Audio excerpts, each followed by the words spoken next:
Hoje estamos aqui no Jardim da Gulbenkian. Vou ter uma pequena conversa com o professor Eduardo Lourenço, eh, fundamentalmente sobre algumas questões de literatura, de pessoa. E pronto, vamos passar aqui a uma primeira questão simples. Sr. Professor, há uns dias vi-o na televisão e também já o vi pessoalmente a escrever com muito cuidado, debruçado sobre a letra. Parecia que estava quase a costurar. Assim, a escrita tem algum significado? O trabalho? Não, a escrita é desses hábitos que, nos hábitos cultural que nós temos. Não é? Já ao último tempo, estavas para a escola ao 7 anos, não havia esta perseguição precoce.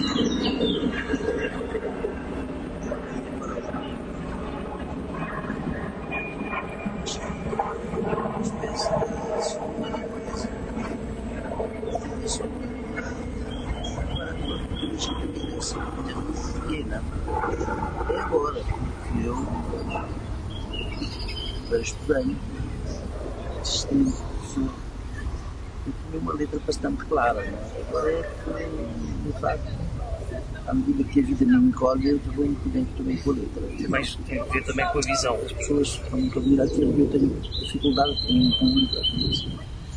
Eu faço as coisas à última da hora, me ligo, que não me troco, por causa da capacidade de me um notório escândalo para as pessoas que vêm lá para poder perceber o que eu estou a dizer. Pois, o tal problema de perceber, conseguir a letra legível. Da letra legível. Eu conheço uma pessoa que um dia ouviu do professor dizer que se considera fundamentalmente escritor. Faz sentido? O escritor é uma coisa que nós nos podemos atribuir a nós próprios, não sei qual é a evidência, portanto, não tem dúvida que começa a ter um escritor, ou que torce, os escritores, os nossos, o Ribeiro, o Dorgan, enfim, que são escritores. Já é mais difícil de definir, por exemplo, o Fernando Pessoa como um escritor. O Fernando Pessoa é um poeta, não é? Um poeta, claro, porque é ao mesmo tempo um poeta que tem grandes aptidões pensantes, filosóficas, metafísicas, esotéricas, etc. Mas nós não ninguém diz que o escritor Fernando Pessoa, disse o poeta Fernando Pessoa. Bom, de facto, nem escritor. Como costuma dizer, mais ensaísta. De maneira que as pessoas dedicaram-se a referir-se a mim como ensaísta. E aceito essa designação. O ensaísmo tem uma passagem esta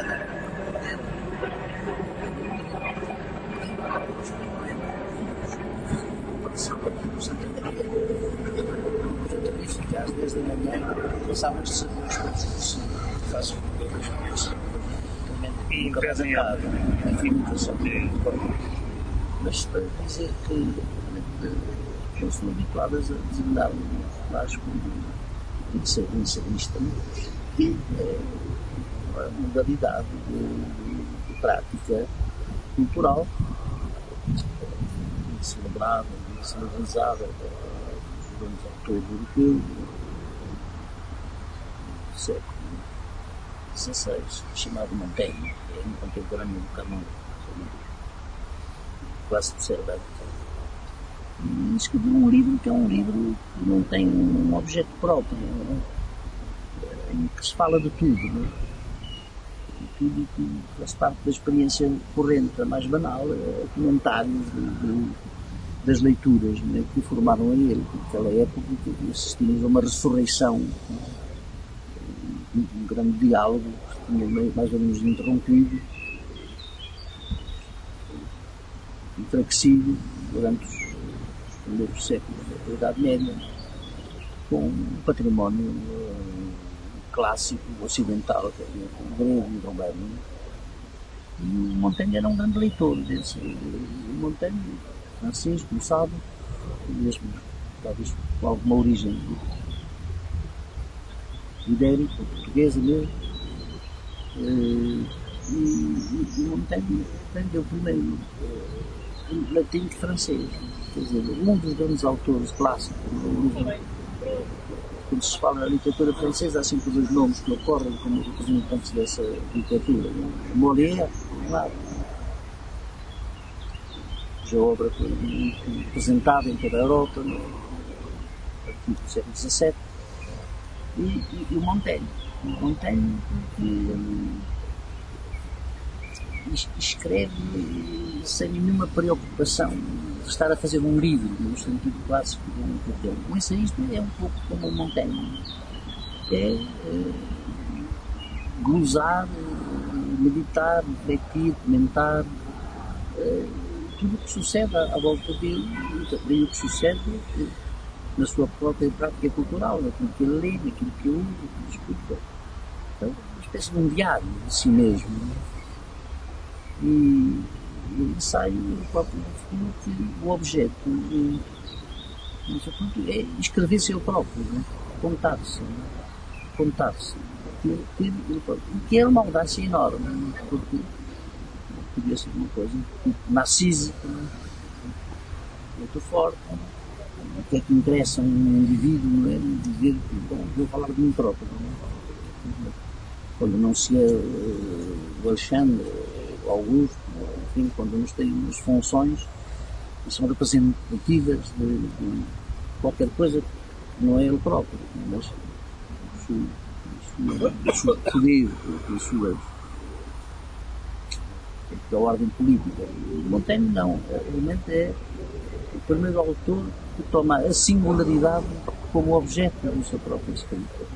Nada era mais interessante no mundo. Bom, e no fundo, cada um pensa um pouco. O que há de mais interessante no mundo é cada um de nós. E embora seja coisa limitada, é ao mesmo tempo limitada e infinita. Nós podemos falar de nós próprios, mas sem cansaço. E quando se fala dos outros, assim, da mesma maneira, é muito fatiga. Não? Nós próprios somos capazes de falar infinitamente, sem nos cansar. Um dia o escritor José Saramago, que o professor conheceu bastante bem, fizeram-lhe uma seguinte questão. Por que acha que, por que razão acha que ainda não realizaram filmes sobre a sua obra? E o José Saramago disse, bom, fazer um filme, quer dizer, a minha obra, o literário, reduz-se, digamos assim, à finura de uma folha de papel, uma folha de papel. O professor está de acordo? Para nada, realmente, antes da invenção primeiro da fotografia, já foi uma revolução na ordem da representação, não é? Nas fotografias havia desenhos, os homens desenharam muito cedo, as folhas primitivas, os cadernos, já se desenharam. Não havia a fotografia, perdia, no século XIX. E depois já estava veio realmente a capacidade de captar o movimento real das coisas. Bem, isso é o cinema.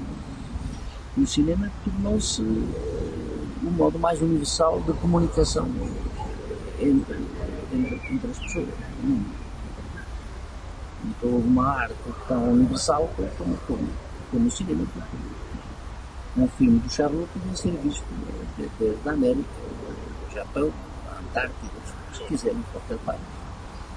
E as pessoas comunicavam através do cinema. Quando o Saramago diz, está a defender ali que durante muitos séculos a coisa escrita e o resto mesmo, o próprio escrito tem uma história. O escrito, havia livros na antiguidade. Há um filme muito curioso sobre uma peça do Shakespeare, que se passa no tempo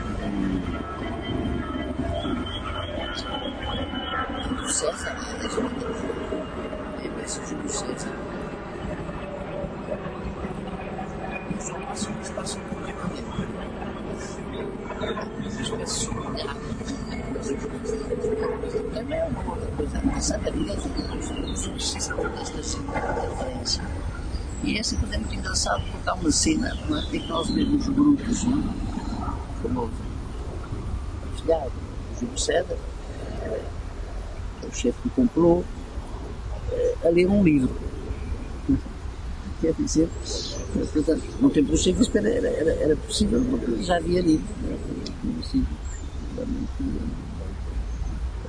Adaptados aqui no Ocidente, como entender, no século XV. Mas era engraçado porque o Urbanos para ler era um rolo. Os papiros que se encontram. Portanto, tinha aqui um papiro para estar a desenrolar aquela história.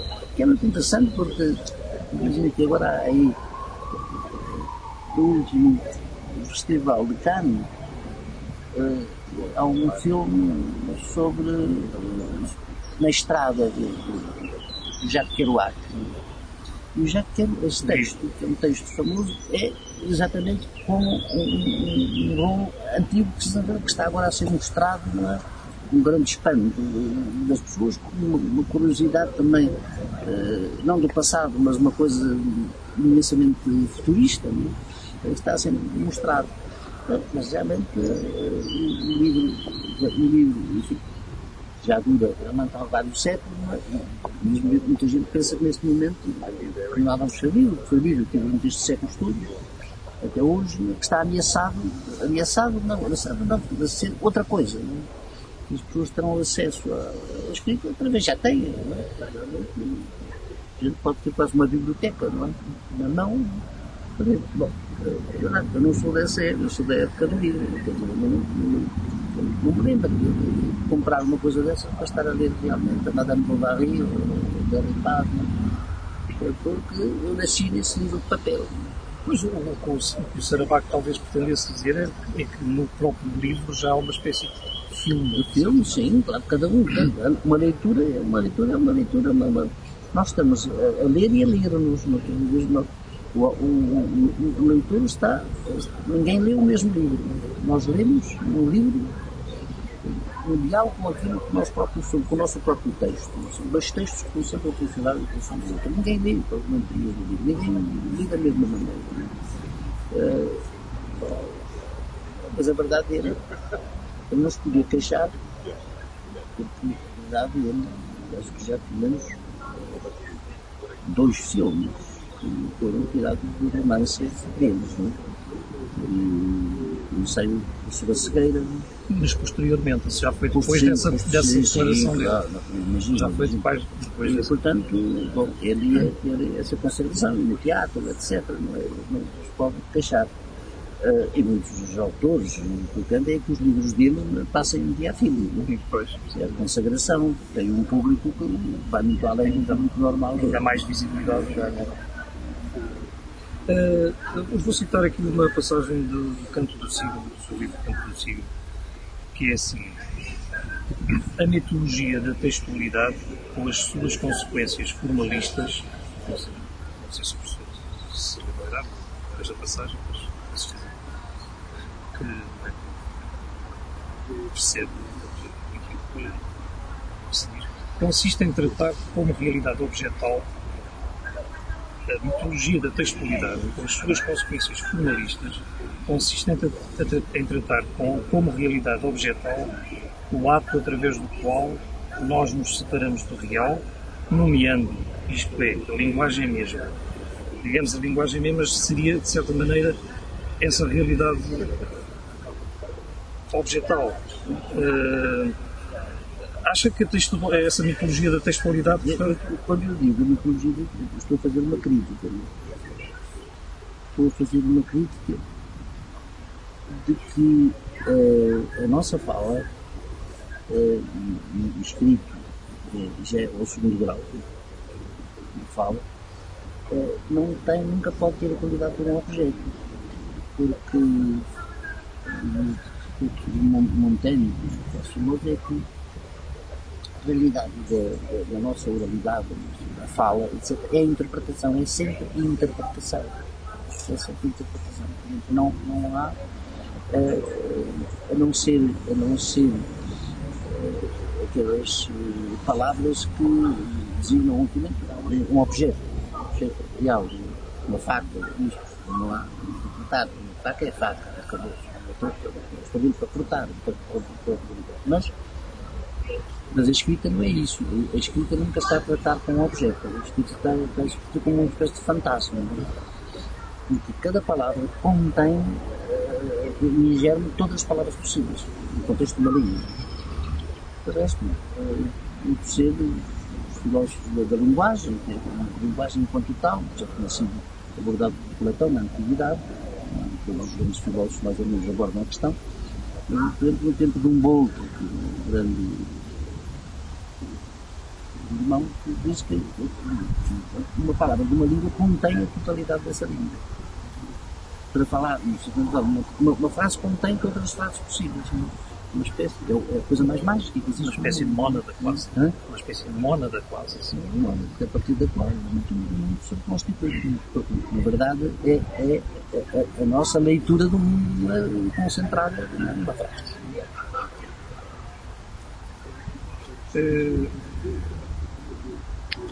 No texto mencionado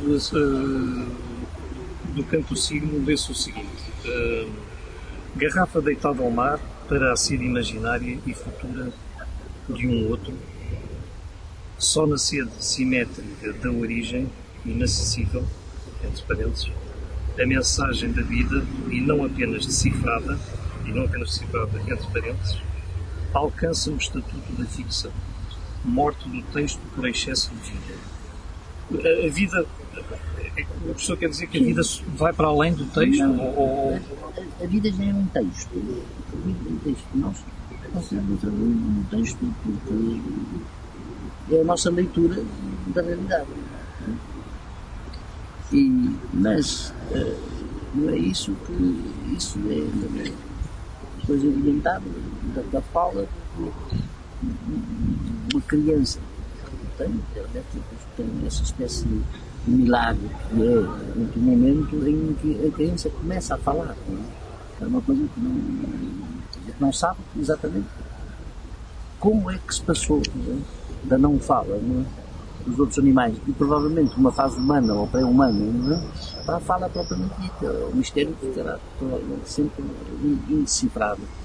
Mas quando começa a falar já está na ficção. Ora, o problema é que a ficção, chamada ficção, livros, Tolstói, etc., não é isso, mas com consciência disso, que a criança também não tem, não pode ter. Se tivesse uma espécie de pré-consciência para poder falar, nunca falava, nunca passava a fala. Como a gente, é interessante ver que, no fundo, deve ser muito diferente de. Sou pouco realista, tenho pouca atenção às coisas que concretas, propriamente ditas. Mas na minha infância, é muito mais atento do que eu fui mais tarde. E eu ver como é que as aves ensinam a voar. Não é oral, não é? Uma quantidade de gestos que os outros mimetizam e um dia passam do não voo, passam do. Portanto, a não fala não é uma fala própria que é voar. Que é não só uma maravilha das maravilhas, mas é aquilo que os homens gostariam realmente também tudo poder ser como as aves, não é? Através da linguagem. Isto é a ficção. Voar é realmente ficcionar. Ou ficcionar é voar. Para a humanidade, o que aquilo é para os animais maravilhosos que são as aves de voar. Uma espécie de condição daí também aquela definição no meio do voo das aves. Sim, bom, elas próprias são objeto de interpretação, porque elas não são sujeitos do seu voo, digamos, é Deus que voa através de tudo, quando não é por acaso que os anjos são representados como com asas. Aliás, o outro Realmente tem uma passagem nos Contos de Maldoror, penso que, não sei se é mesmo, mas poesia, sobre o voo dos estorninhos, que é uma coisa fabulosa.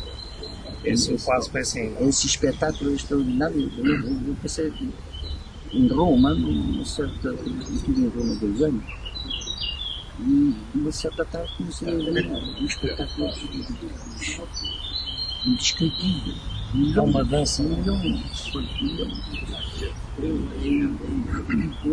Camadas diferentes, não é? Portanto, nuances, não é? Da visibilidade, no princípio nós percebemos o que é aquilo, uma coisa de ordem natural, areias ou coisa parecida, depois a gente começa a ver que são espaços, dá um espetáculo fabuloso. Mas não é só o campo que estava assim. Na minha infância havia também os famosos estorninhos, mas não eram essas quantidades tão fantásticas como eu vi dessa vez. Só a natureza é que pode fornecer um espetáculo desse ano. E acha que esta frase podia ser um poema, essa frase que eu lhe li há pouco, garrafa deitada ao mar para ser imaginária e futura de um outro? É um género de frases poéticas, digamos. É um género de frases poéticas, de quem não é poeta. Uma vez o Eduardo Prato Coelho comentou acerca do Fernando Pessoa, rei da nossa Baviera, que deveria ser lido como um romance. E o professor respondeu numa entrevista que cada um escreve os romances que pode. Não, porque nós somos seres ficcionantes. Mas considera que há algum aspecto literário na crítica literária? Toda a grande crítica literária, a verdadeira crítica literária faz parte de mim, que sou muito masoquista, não? E para, como dizem os franceses, aceitar a erva debaixo dos meus próprios pés, não? Mas Só, a verdade não há... a gente as pessoas, quando comecei a escrever à mídia, muito sofisticada, um pouco policial, disse, eu começo do Porto, que eu escrevi, não percebi nada, mas era tão bonito, não? Bom, o que é que ela estava a dizer? Ela estava a dizer, finalmente, que era que ele tinha lido qualquer coisa que tinha um conteúdo ficcional, conteúdo poético, de algum modo. E era uma maneira que era um pouco negativa, que ela dizia que eu não percebi nada. Portanto, tinha percebido alguma coisa, mas quer dizer, não achava que era a forma, que me interessava demais o conteúdo. E foi engraçado porque a primeira crítica que eu tive, quando escrevi o livrinho, uma crítica inesperado para mim e o professor Vitorino Neves, um grande professor por um lado e um escritor, exatamente isso.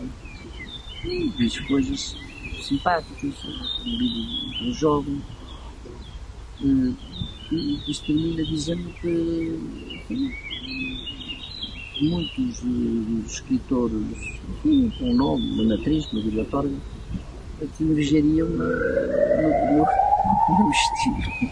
Bom, e isso foi, ainda era um professor muito jovem. Foi certamente o maior incentivo que eu recebi de alguém. Essas coisas nessas idades tocam profundamente e marcam essa pessoa.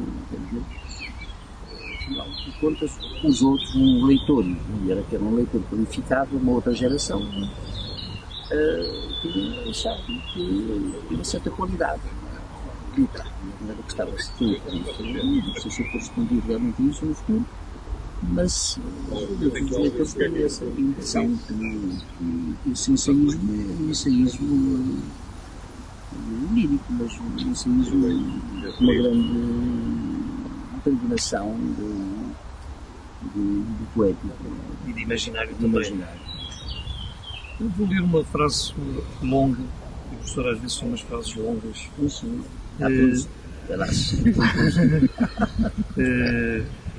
Contudo, não se vê quem nem como, não é preciso agora estar a perceber completamente. Até porque é precisamente a dificuldade está também aí.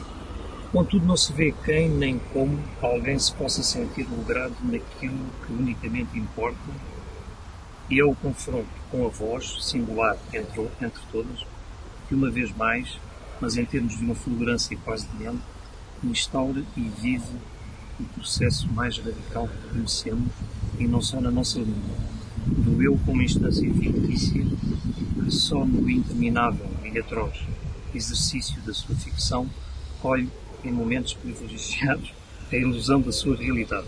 Isto é sobre o livro do Desassossego do Fernando Pessoa. Estas frases às vezes parecem quase em espiral, parecem quase... Uma pessoa já está e tem que voltar para trás, outra vez, sabe? Não, mas... Fernando Pessoa tem e é extraordinário. É sua. Isso é escrever do lado do avesso. Fernando Pessoa, que o mais radical, mais original, é que ele dá corpo, um corpo visível, escrito, literário, a tudo o que são as metamorfoses da ausência, as metamorfoses do que não existe. Ele tem fórmulas fabulosas, o gênio dele, o gênio sem qualificativo, para descrever a percepção da nulidade de tudo, ou da ausência de tudo. Quer dizer, como se nós estivéssemos, como se o ato de escrever fosse o ato de querer imitar, na medida do possível, o ato criador propriamente dito, o fiat divino. Não há separação entre a pronúncia da frase e a flor que nasce, e o mundo se estende, etc. Bom, o que a gente quer fazer realmente com o romance. É que ele nos restitua, realmente, num tempo que já não existe, pessoas, criaturas que não existem, etc. Que reinstaura, digamos, um paraíso perdido. E nós viemos sempre para perder o paraíso. A pessoa também tem umas frases às vezes longas, assim também, assim, quase deve ser influência mais do Proust do que propriamente de Pessoa. Porque eu conheci o Desassossego, como toda a gente, meio organizado, porque é um livro feito por cabo, peça. Um livro que eu não consigo organizar em próprio, acumulando aquelas páginas. A primeira parte tem propósito, uma linguagem muito linda, um propósito simbolista, muito irrealista, digamos, do que é real, sonho, tudo isso. Depois começa realmente a ser o Bernardo Soares do cotidiano, das ruas de Lisboa, de qualquer coisa que se passa na frente dele, que ele vive como se eu tivesse dois olhares, vê o lado de trás de todas as coisas, aquela espécie de solidão contínua, no meio de que ele arranca essas coisas preciosas. É um dos grandes livros dele, não só do português, mas do século XX. E é hoje, a glória de Fernando Pessoa hoje é quase fundamentalmente a glória da sociedade. Ele próprio explica isso. Ele explica o vizinho.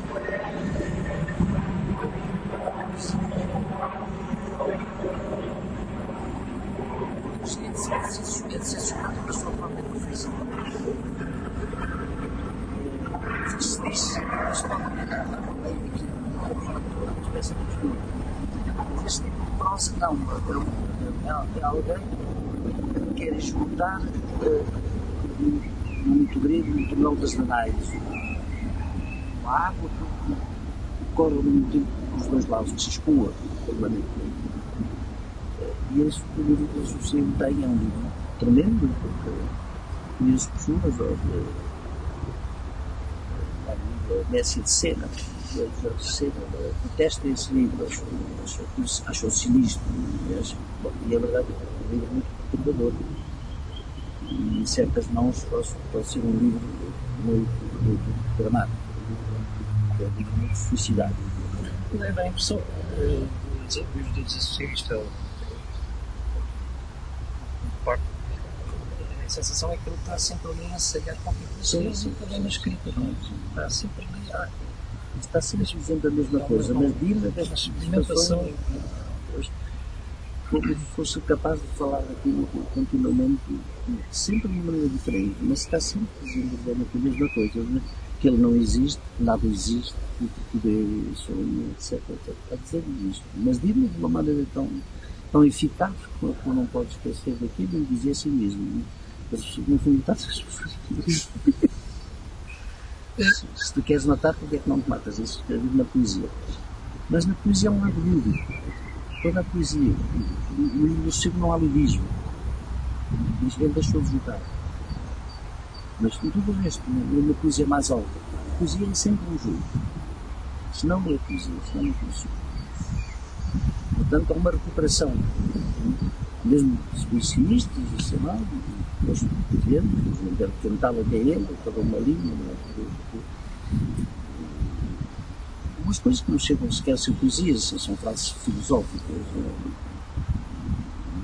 não ser é um ser absoluto, não é propriamente uma coisa poética, uma frase, um conteúdo filosófico, portanto é conceitual. Não é? Pois.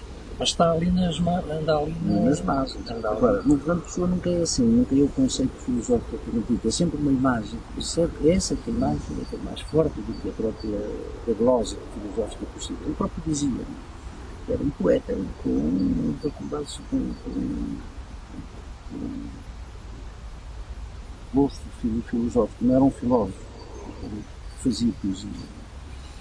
De algum modo, o anterior era a coisa mais complexa. A educação do filósofo era de filósofo. O filósofo também foi poeta. Não é? Mas as duas águas estão sempre separadas. Não é? O Pascoais até diz qualquer coisa. O Pascoais diz qualquer coisa relativamente à questão poética de Fernando Pessoa. As pessoas são muito mais parecidos do que parecem à primeira vista, mas naquela época não. Fazia ele próprio. Eu comecei, das primeiras coisas que me aconteceu foi eu ficar muito indignado com uma frase de entrevista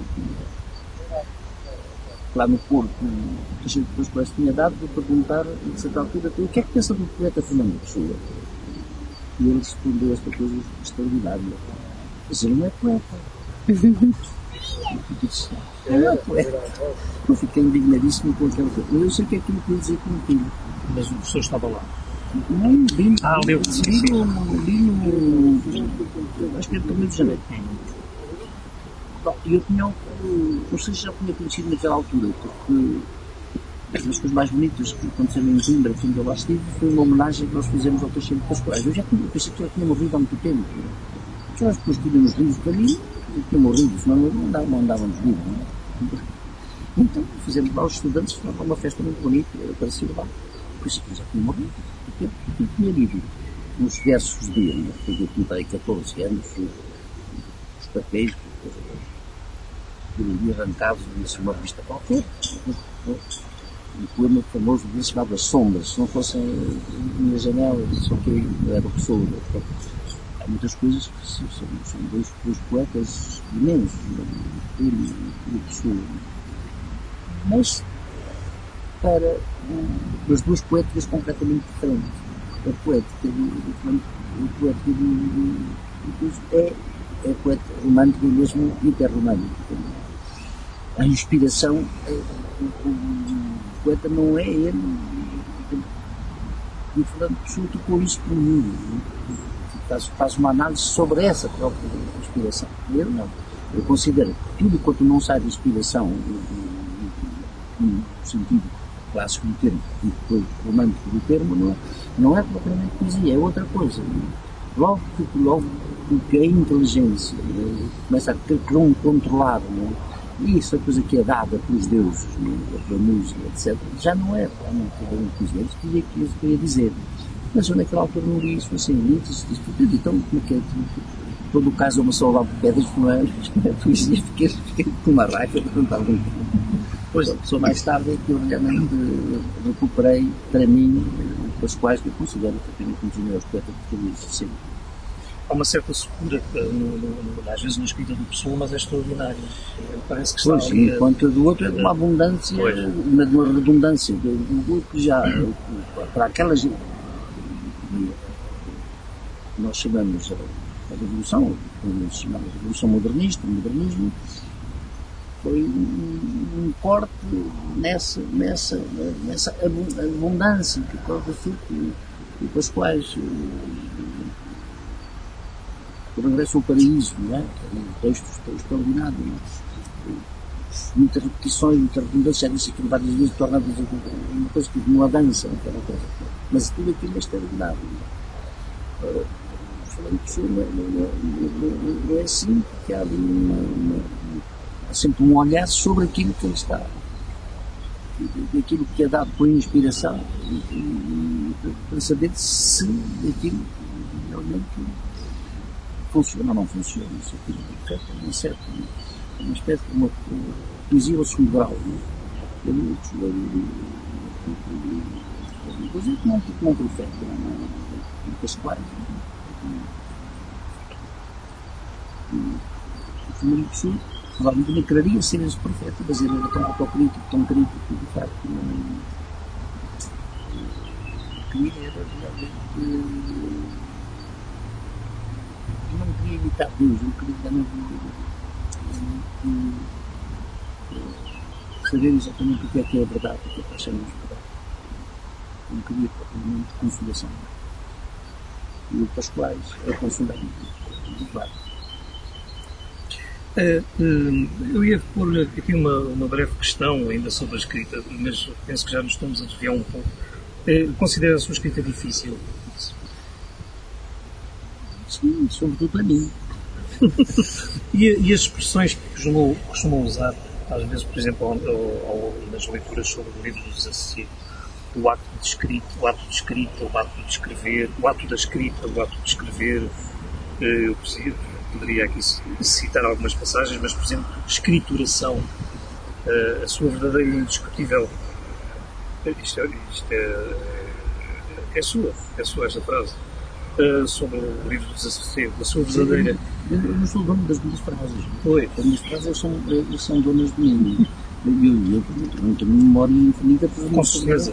Não, mas a pergunta... Mas há gente que tem. Olha, eu conheci várias pessoas a dizer que seria o caso do Chico Pascoais, textos muito longos do estudo.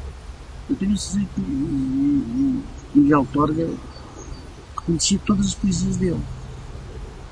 Que ele tinha o texto era capaz de acreditar ele se dá contexto. Ele tinha, encontrou, ele não memória, isso próprio do texto. Haverá outros, haverá outros. O problema é mais fácil, o problema tem o musical, digamos, uma memória interna, não é? São muito pobres, senão os grandes recitantes não podiam dar conta daquilo. É mais difícil de estar a recitar uma página de fogo, não é uma coisa extremamente difícil, não é? E ter a capacidade de memorizar realmente isso. Uma poesia que é feita, que é uma espécie de uma música, um canto, não é? Que está assim, na origem. Lá na prosa é mais difícil. Vou citar aqui não me lembro dessas frases. Vou citar aqui uns versos do Álvaro de Campos. Que o professor cita no Pessoa Revisitada. Poesia transcendental já fiz também. Grandes raptos líricos também já por cá passei. A organização... Pois há esta atitude totalmente crítica e irónica sobre o seu próprio fazer dentro dos outros, da poesia enquanto tal. Enquanto anteriormente ao Pessoa, não é? Todos são mitólogos da sua própria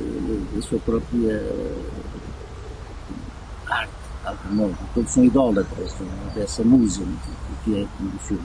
Mas ele não, ele põe em causa a própria pretensão da poesia de nos darem, enfim, esse status divino do Criador propriamente dito. E ele não tem ilusões sobre isso, então tem uma espécie Eu penso que o fundamento da visão do professor é da impotência radical da linguagem, não é? Para dizer verdadeiramente possível. Portanto, nomear, nomear aquilo que é inomeável e que nós chamamos de Deus. E, portanto, ele faz estas relatos sobre a própria leitura, a própria poesia, que nós fazíamos antes. Era precisamente esse aspecto que eu lhe queria perguntar quando falou em ironia. Por exemplo, aqui, só para citar mais uma coisa, a organização de poemas relativos à vastidão de cada assunto, resolvidos em vários, também não é novidade. É isso que eu lhe queria perguntar. O professor consegue correr-se também com Sim, claro. Com o professor. Não tem sido muito destacado, mas da minha própria experiência, algum da minha geração, o mais profissional foi que aquilo era uma novidade para nós, de desmistificar, inclusive, a própria criação poética no sentido romântico do termo. Bom, todas as coisas têm tendência a fazer uma crítica, sobretudo no Ocidente. No Ocidente é sem cessar uma releitura dos textos antigos que, com o tempo, passam de ter outro tipo de leitura, outra interpretação, etc. Mas aqui era uma espécie de barrela, não é? Bom, o resto, o modernismo começou, em vários segundos, com o sentido de começar na hora zero. Não só como românticos de distanciar a ordem formal, a maneira como os clássicos procediam, as limitações dos antigos, aquelas coisas que tinham durado séculos. Durante séculos, o Ocidente, os poetas do Ocidente conheciam de cor o Virgílio. Havia menos livros também. Fazia bem que era uma coisa, uma soma fantástica, quer dizer, bastáveis, e basta, efetivamente. Todo um grande livro basta, um só livro basta, neste grande livro. Portanto, contém todos os livros, fundamentalmente, ou virtualmente, pois a partir deles nós podemos limitar realmente outros. Mas quando veio o modernismo, mais visível isto na arte, nas outras artes, que são artes de representação, toda a gente, coisa como o Duchamp, uma coisa incrível, imaginar que o Mourinho pode ser apresentado como uma obra de arte, realmente, não é preciso ter, de facto, enviar para arrumar como coisas, como os santos que já não funcionam, no Rafaéis, e essa coisa, etc. E começar a dizer que realmente tudo é arte. Agora estamos nesta, já superamos esta, agora já nem se sabe, agora já nem é preciso dizer, tudo é arte. Tá bom. Mas o Fernando Pessoa não tinha ilusões sobre isso, era de uma agudez fantástica. Depois eu digo mais continua. Uma novidade. Tenho vontade de vomitar a mim. Tenho uma náusea que se pudesse comer o universo por outros, já natia com eu. Isto as pessoas têm até se riem, não, porque isto tem um tal extremo de desespero e de verdade nisso, em certos momentos, não em todos os momentos. Esta frase, são frases terríveis, com esforço, depois por esta coisa, esta ironia em cima da ironia, com esforço, mas era para bom fim. Mas é a impressão... Era um grandíssimo humorista. Era uma das coisas que o Ferreira não gramava por causa disso. Porque ele estava-nos a gozar. Estava-nos a gozar metafisicamente, é verdade. Eu acho que estava-nos a gozar. E continua a gozar isso. Então, como é que explica a questão da ausência que o professor tanto refere no a ausência? A ausência é essa, é porque realmente, nossa... A ausência é uma percepção negativa de uma falta, não é? Mas não é uma ausência qualquer de... O Aristão já tinha respondido um pouco a essa questão quando tem umas grandes reflexões sobre o nada, não é? O nada como um conceito ao lado dos outros conceitos, mas é um não conceito. O Aristão explica isto com esta coisa, quer dizer, a gente está à procura de qualquer coisa, não é? Perdeu, por exemplo, e entra numa sala e não está lá a coisa que está à espera, ou que perdeu, isso, não há nada. Não há nada. Isto nada não tem nenhum conteúdo, não é um conteúdo formal, é um conteúdo verbal, não tem conteúdo nenhum, não é o nada. O nada que diziam já canonicamente os filósofos antigos, qualquer, o nada não tem qualidade, o nada não pode. Mas o nada aqui, o nada que se refere pessoa, na nossa poesia, realmente, em termos frontal, começa a estar preocupado com a questão do nada. O nada é o facto de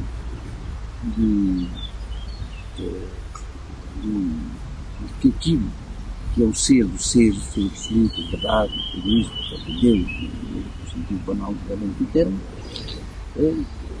essa relação viva e profunda de toda a cultura ocidental que tem durante séculos, referente a Deus, se tinha ofuscado, pouco a pouco perdido realmente a crença, de certo número de homens, do que podia ser um mito, podia ser uma coisa que não existia, uma criação humana, um fantasma, como outra qualquer. Portanto, a ausência é que essa crítica feita pela filosofia do ministro, dos deuses em geral, do Deus em particular, no sentido da tradição religiosa depois do cristianismo, deixou um vazio preenchido pela razão. Como esta segunda dose, a partir da qual os homens tentam organizar o mundo segundo critérios racionais, que a ciência é, de facto, ainda não sabe, por sua vez, também criações fantásticas, a única coisa que não falhou até hoje, mas a gente não sabe que espécie de vitória é esta, a gente não sabe o que é que está, não sabe o que é que vai dar daqui, não sabe se estamos a fabricar monstros, não é? Que a gente nem imagina do que seja, quer dizer, uma espécie de, tanto pode ser efetivamente a conquista de uma sociedade em que se pôs cada vez mais autónoma, mais racionais, mais capazes de dominar tudo que os cerca, mas também dominar os outros. E se nós não estamos a criar um mundo em que a ideia de liberdade nem sequer existe, desaparece, como desapareceu.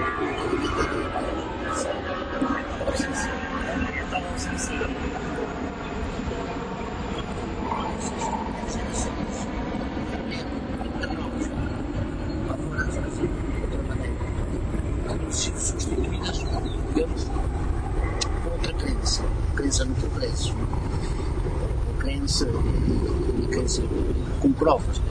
A ciência não tem nada a demonstrar nada, porque ela está sempre a fabricar coisas, mas a gente não sabe o que é que está saindo dali, não sabe nada, sobretudo agora que estamos a conhecer a biogenética e entrar dentro do santo dos santos. Vamos fabricar uma nova humanidade, se quiser, que é possível.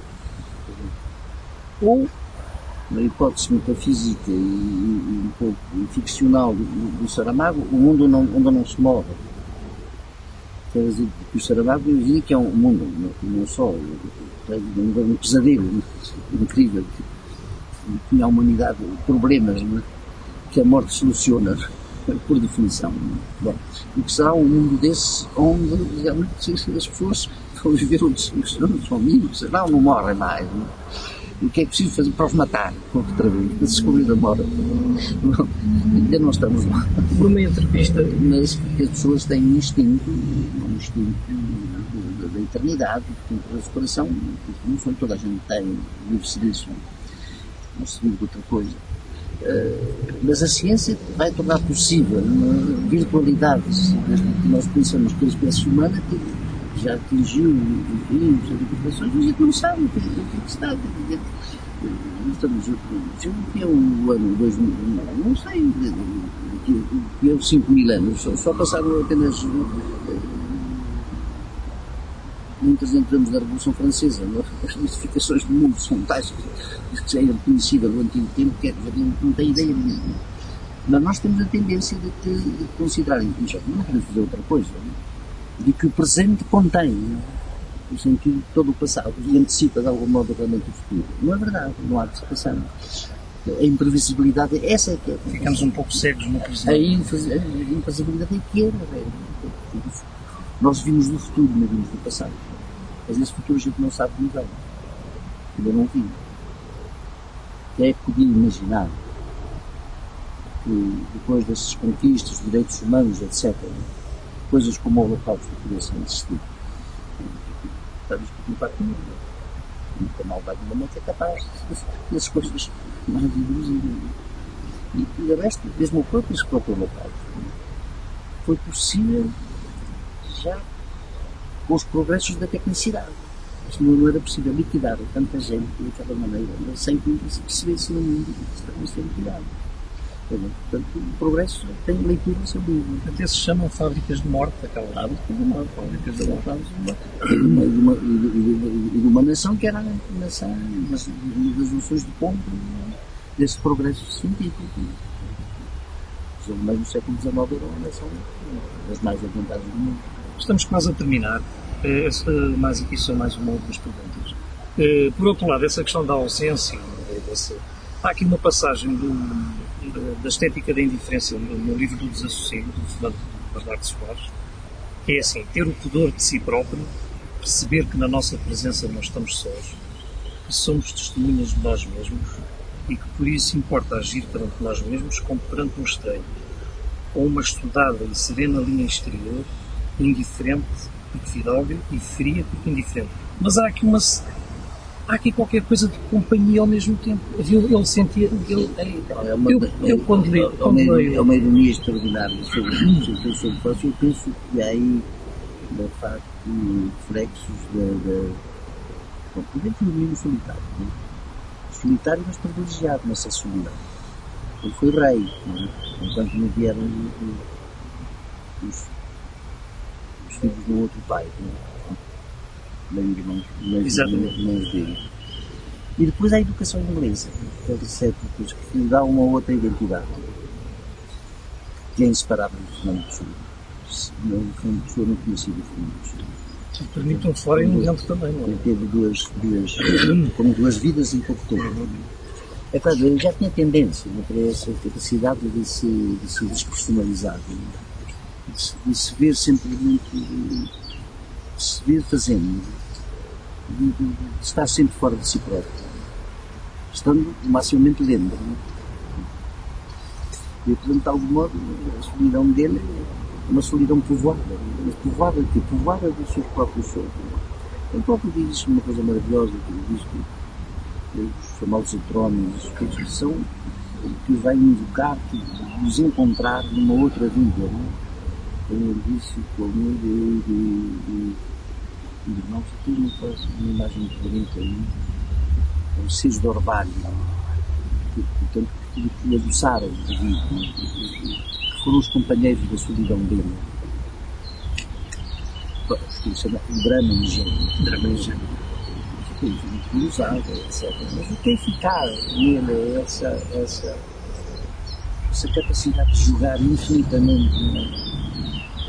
aquilo que a humanidade é essencialmente, que é virtual. É realmente o rei da virtualidade. E não há um. São mais duas questões. O professor falou dessa relação dentro e fora da pessoa, de ter vindo da África do Sul, do inglês, etc. Vou citar aqui uma passagem só para, por mais de fora que ele desejasse, ou se tinha dito, o olhar de essa sobre nós mesmos é um olhar de dentro. É mesmo o primeiro grande olhar cultural que nos instala na obsessão perversa e acaso inelutável da comparação entre o lá fora e o cá dentro. Desde então, como cultura, ficámos habitando entre os dois e em lado nenhum. Situação que o estrangeiro quase absoluto, iria ressentir como ninguém entre nós. O professor, por outro lado, é uma observação. O professor vive em França, mas também vive muito tempo em Portugal. Tem as suas atividades em França, em Vence, mas também tem as suas diferentes, evidentemente. É verdade. O seu trabalho tem influência. Eu sou a pessoa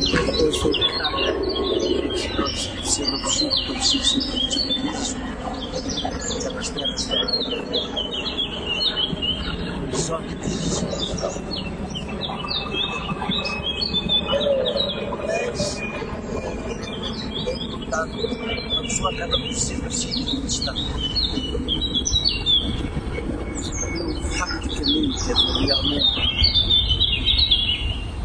conheço mais certos exemplos França do que desconheço Portugal, não sei como, Portugal é pequeno, eu queria conhecer melhor, mal conhecer melhor este país, até que viu a pé, torna igualmente, a parte norte, etc., muito mal o país do que eu. Mais as mediações, o meu conhecimento é o conhecimento deste país como cultura, como coisa cultural, como fabricantes de mitos, etc., do que da realidade concreta, da história da economia, das histórias sim, das políticas, da economia, da vida real, muito se passar. Mas também uma pessoa também é em parte do sítio onde fica, já nós temos mais de 50 anos, mas tem mais de metade da minha vida. Mas há uma espécie quase de movimento na AVET, que tem influência em si nas observações sobre a Europa, sobre a cultura do mas mundo. curiosamente, ao contrário do que as pessoas pensam, se no princípio isso teve como consequência eu poder ter provavelmente uma leitura do país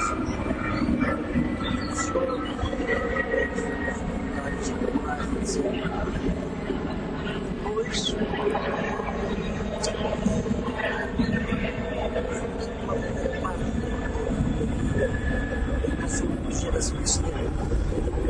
essa identificação que há umas grandes culturas e que nós não somos, etc. Com o tempo, a coisa não ficou-se muito. Todos os países são Portugal. Não somos só nós. A França tinha o monopólio da moda, que já não tem, no meu tempo, etc. Eu estou lá, etc. A França hoje, o conceito da Europa e do mundo é um Portugal, como no século XIX. É aqueles complexos que nós temos, também eles têm. Agora, ninguém lhes diga nenhum. Nós estávamos habituados a não ser vistos, já estávamos, bom, mas víamos noutros sítios, não é? A gente não nos viam aqui, nós pirávamos para outros sítios. Bom, e curiosamente, não em função do universalismo abstrato, o universalismo não está. Os gregos não precisavam sair da ilha onde saíram, e Sócrates não precisou sair de Atenas para ser um pensador. E o Kant também não precisam sair de uma cidade qualquer. E Kant também. A universalidade não é da ordem do geográfico, é da ordem do conteúdo real, do que é essencial ou não é essencial. E o homem é universal próprio. Montaigne tem uma frase definitiva, não é? Cada homem tem em si toda a condição humana. Pronto, isto é evangélico tudo, não é? Outra versão, mas lá. Mas agora, o problema é que essas versões, essas primeiras leituras aconteceram-nos também quando nós fomos pela primeira vez invadidos a sério por um país que era reinado na Europa e podia ter feito da Europa uma França maior. Foi até pena que não tivesse feito. Já estávamos com estes problemas todos. Até boca esses sonhos. Bom, mas fomos invadidos pela primeira vez. Portanto, o país pela primeira vez não era como se era da Espanha, que recuperava, era a mesma cultura, era outra coisa. Durante todo o século XIX andávamos a perder bonés por aí. Perdemos o Brasil, ficámos amputados. A única coisa importante que nós tínhamos feito neste mundo. E nunca mais recuperámos. Depois envolvemos nas coisas no segundo século XVI, pseudo século XVI, que durou até o salazarismo. A ver se Angola e Moçambique nos compensavam. Aquilo que a gente tinha perdido realmente no Brasil. Não compensava, não compensa alguma coisa daquelas. Mas a França também tinha a mesma coisa, não da mesma maneira, porque não tinha tanta necessidade daqueles países onde se instalou, o resto das pessoas instalou na África, se olhem para o mapa onde está a França, são deserto. E lá deserto está a França. Onde está coisas que são rentáveis, está a Inglaterra. A coisa é assim, grosso modo, sem caricaturar. Mas agora, com essa coisa de França e esta Europa, eu já não faço a nenhum nível da Europa, aquela espécie de mitologia, digamos, do reino do cultural sublime, onde as coisas tudo é melhor do que nós, tudo. Claro que serão, até relativamente, eu sei, eu conheço as qualidades cultura francesa, que são enormes. Só quem está lá é que então, as coisas diminuíram, as distâncias diminuíram. Hoje, quando eu fui para a França, a diferença entre o estatuto dos padrões de saúde e dos cursos que se tinham em França aqui era abismo. Ainda continua a ser, mas já não é o mesmo. Os hospitais já funcionam. Agora digo-se, nós vamos os médicos nós passamos paradigmas dominantes, conhecemos que éramos como eles eram aos novos. As coisas essenciais. A França deixou de ser uma grande potência. O 1940 foi uma coisa terrível na França. Tem bons restos, estou lá e eu sei o que é. Isso, extraordinário. Mas há outros, né, que nasceram depois, não é? Depois, aqueles países que contavam para coisa nenhuma, os chineses, havia tal os chineses, no lado de matá-los, ele tratava os inocentes, que era pior que nós, lá para vender as gravatas, em 1950, isso estava em 55, isso acabou, isso não acabou. A França já não temos essa coisa, é claro, um país extraordinário, passado, país da Europa. Porque nós passamos a esta ideia de que a Europa, de que a nova construção da Europa ia substituir tudo isso, ia aproximar os países todos muito mais dos seus padrões de vida, etc. Não é? E que ia ser esta Europa, ia ser uma França em grande, ou uma Alemanha em grande, ou uma Inglaterra em grande. Uma das razões do resto da Europa não funciona é porque a Inglaterra não entrou nesta. Porque a Inglaterra não nos aceitaram na Europa, não existe. Eles dominaram o mundo sozinhos. Precisavam da Europa sozinhos. Como nós, quando éramos pequeninos. Parece que precisam da Europa, não foi bravo. Durou pouco tempo, mas tudo bem. Agora, os ingleses são os nossos sucessores. Vai dizer nisso. Portanto, já não tenho esta mitologia europeísta, assim, tão idolátrica, não é motivo. Sei o que a Europa vale, não conheço todos os países, não conheço a França, naturalmente, a Itália, a Bélgica, etc. Mas já não tenho essa coisa. E então, no reino propriamente cultural, do poético, não é? Temos mais de quantidade do que outra coisa, não é? Porque em todos os países há hoje um nivelamento muito grande de Estado. Algum sítio, algum poeta que seja neste momento mesmo, mais um grande poeta como Herbert Welder, que vive em França, por acaso não é em França, existe um poeta que seja melhor, isso posso dizer aqui. A poesia tem pouca. A poesia é prosa, são ensaístas, cronistas, etc., analistas fantásticos, etc.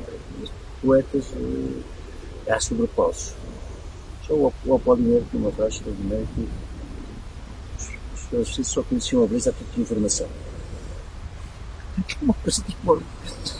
Ele era de origem polaca, não foi um poeta francês, maravilhoso. Mas dizia essa coisa porque achava que é sempre muito intelectualizado. O primato do intelecto é superior à pura população apaixonada, violenta, etc. Nesse capítulo, os espanhóis, nós somos mais naturalmente poetas que os franceses. São mais realistas. O Pessanha, por exemplo, é o oposto. O engraçado é que os ingleses nos jogam aos dias. São imensos poetas e são os maiores cínicos que existem neste mundo. Tá? Mandam para os outros. Bom, não, só mais uma, professor. Só mais uma. É a última. Já não há voltando ao Pessoa. O professor conheceu o João Gaspar Simões. Conheceu pessoalmente. O que é mais grave é que o Gaspar Simões também conheceu ele. Era isso que eu lhe queria dizer, era isso que eu lhe queria perguntar. Perguntou-lhe alguma vez como é que ele era? Isto é uma pergunta um pouco, parece psicológica, psicologista. Quando eu lhe queria fazer essa pergunta, Como é que ele era a falar? Já, Como é que ele era já muito tarde, já me tinha perdoado as audácias inocentes que eu tive em relação à presença, aquelas coisas todas. Nunca me perdoou muito a contradição do meu barrigo, aquelas coisas todas. Mas ele era uma pessoa que eu conhecia, porque quando estava em Coimbra vieram uma visita ao pessoa, uma coisa fresca, pessoa deixou-me navegar, não dizia nada, era neve, e saíram da lista sabendo bem que eu tinha pensado deles, aquela coisa, muito admirativo. E depois veio para Lisboa, de facto, teve ocasião de ser pessoa. E fez com pessoas, provavelmente. Mas nunca falaram os dois, o professor e o das pessoas, para saber o que ele sabe, como era o que ele sabe da pessoa está tudo no livro dele. Está tudo, mas fundamentalmente, infelizmente, menos em relação dessa até ele é observador de psicologismo e tal, mas os tipos de pessoa e aquelas coisas que a gente quer saber, pessoa real, pois, que ele conheceu, realmente.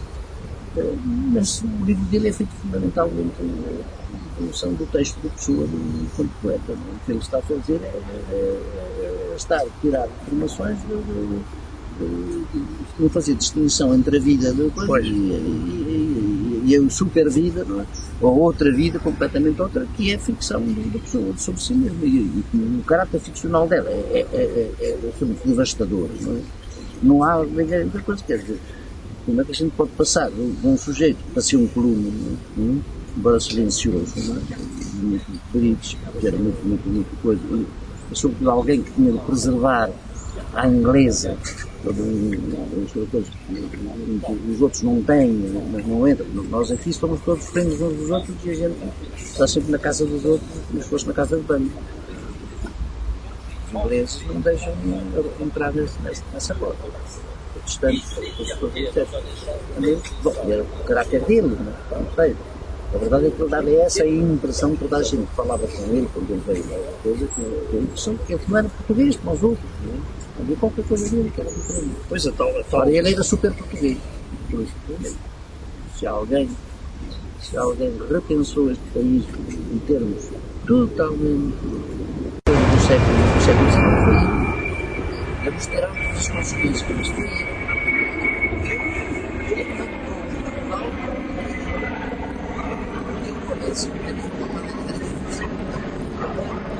Isso não parece. Eu não sei se isso parece.